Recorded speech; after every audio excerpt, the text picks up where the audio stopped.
মা শ্যামসুন্দরী এই নাম আর রূপের সঙ্গে অনেক দিনের পরিচয় হওয়া সত্ত্বেও বিভিন্ন রকম প্রতিকূলতার কারণে মায়ের কাছে যেয়ে উঠতে পারিনি আমি।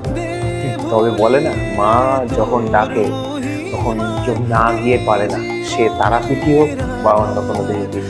বেশ কিছু বন্ধুকে জানালাম যে যাবি কিনা, তাদের মধ্যে থেকে দুজন রাজিও হয়ে গেল, ওদেরকে নিয়ে বেরিয়ে পড়লাম। এই ভিডিওটা বানানো কারণ এক্সপিরিয়েন্সটা শেয়ার করা। আমরা পুজো দিয়ে বেরিয়ে চলে এসেছি সাকসেসফুল গাইস।